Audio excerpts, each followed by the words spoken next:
freakish monster from Castle Freak.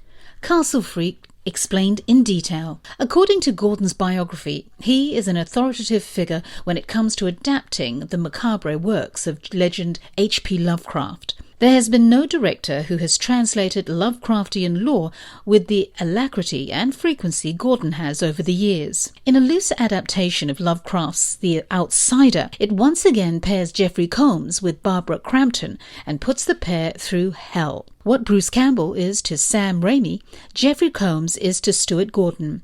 Nevertheless, it is gratifying to see their collaborations bear such fruit as this. In this grubby little film, the pairing of actor and director is about the only thing that feels comfortable. From Beyond and Re-Animator were fun in a sleazy sort of way, but Castle Freak is much more disturbing.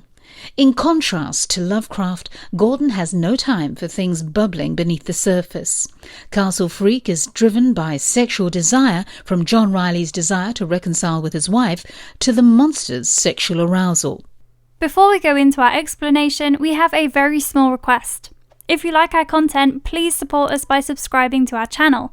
This is a small click for you, but for us, it means a lot. Thank you, and let's begin.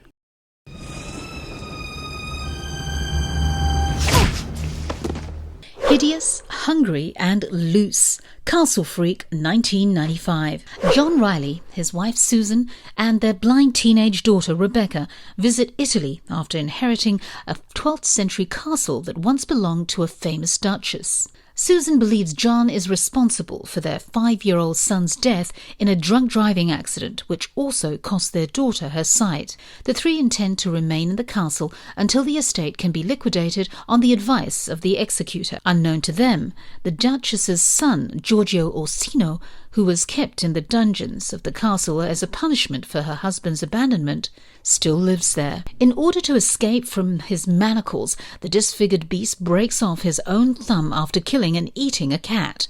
He prowls around the bedroom of the terrified Rebecca, who can hear but not see him as he wanders the castle. John believes her when she says there's someone else in the house, but Susan does not. As he struggles with guilt over the death of his son, John turns to drinking alcohol and hiring a prostitute from a nearby town who does not speak English, angering Susan further for cheating. In the process of leaving the castle, the prostitute is attacked by Giorgio, who brutally mutilates her. The maid finds the still-living prostitute before she herself is murdered. Despite her plans to leave with Rebecca, Susan is forced to remain with her daughter while police investigate the missing prostitute. The Duchess was actually John's father's first wife, and Giorgio is actually his half-brother. Due to her husband's abandonment of the Duchess and their son for John's mother, the Duchess chained Giorgio and tortured him all his life. When the police discover the bodies of the prostitute and the maid, they arrest him. Rebecca and Susan stay the night in the castle, praying together for John's forgiveness. After killing 2 policemen, Giorgio abducts Rebecca and chains her up in his cell. Susan rescues Rebecca and stabs Giorgio, making him angry. After a fight with a police officer, John escapes the police station, determined to save his family. As a result, he fights Giorgio on the castle roof and sacrifices his own life in order to pull him from the roof and kill both of them. As John dies, Susan forgave him, and they reaffirmed their love.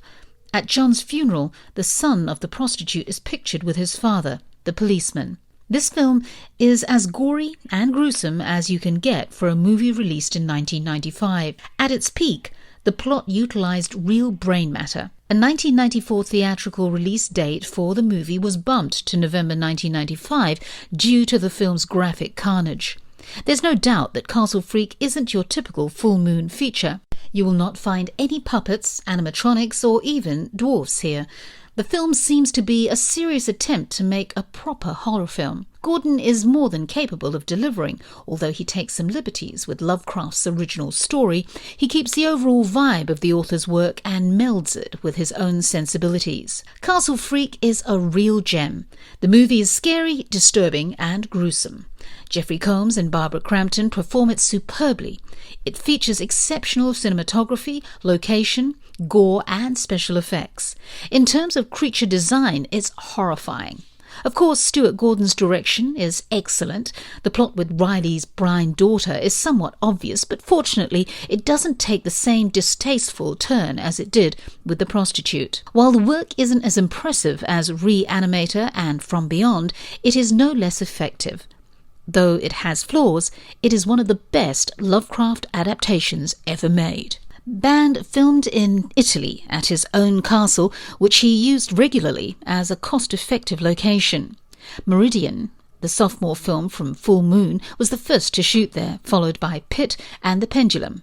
But Castle Freak makes the most of the location.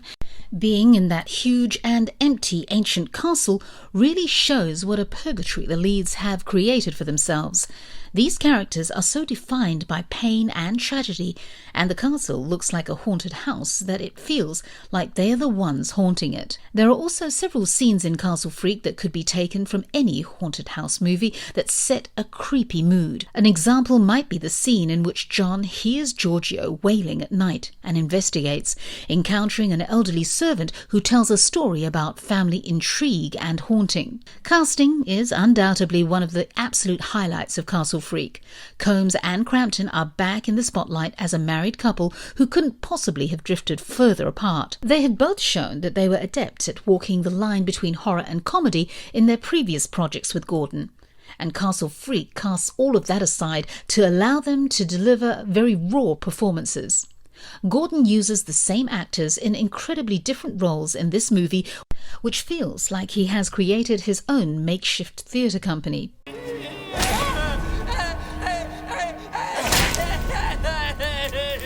Freakish monster from Castle Freak. At the end of the day, Giorgio isn't a straightforward villain. He seems to act mainly as a reaction to how people treat him or in imitation of what he sees from afar. He seems to have never been in the sun because he is emasticated and disfigured. A truly harrowing figure through no fault of his own. John is naturally terrified when he sees Giorgio for the first time. Giorgio is also naturally terrified and angry. He has only been able to understand the world through the lens of violence. Although he craves connection, he doesn't know how to achieve it. He has been locked up since he was 5. He has been whipped daily and forced to eat scraps for 40 years. He has lived in a cell, locked up and starved. At this point, he is a wild animal, horribly mutilated and unable to speak. In the film, some childlike qualities are infused into his character, which adds depth while raising questions. John chasing Giorgio through the house, for instance. In a room full of sheeted furniture, Giorgio hides under a sheet and poses as a chair. The problem with Giorgio is that he obviously still has his 5-year-old mind since he has been locked up since he was 5. The childish impulse could be buried in his subconscious, but how resourceful could he be then? These conflicts can also be seen in the famous prostitute scene. John's actions in the wine cellar prompted Giorgio to capture the hooker, bring her to his cell, and mutilate her by emulating John's actions. It is known that children copy the behaviour of older people, but where does Giorgio's sex drive come from? Consider the concept of a 5-year-old's mind. To make things worse, Giorgio has been castrated, so he has no real reason to paw at the other women in the cast. Giorgio's treatment of dragging them into his cell and chaining them up is understandable, since that's all he has ever known. When Giorgio pursues Susan and Rebecca, the only action he takes that is totally inexplicable is the leap he takes out of the window into the courtyard. It's a mystery how he doesn't break both of his legs, considering his legs aren't very strong to begin with. A mysterious feral side of disabled representation, Giorgio has been chained up in his disappointments room with the coffin used to fake his death. He isn't mindless like Frankenstein's creature, but he is remarkably quick to adapt to his environment because he doesn't know anything but violence. This is a classic example of an absurdly disabled monster.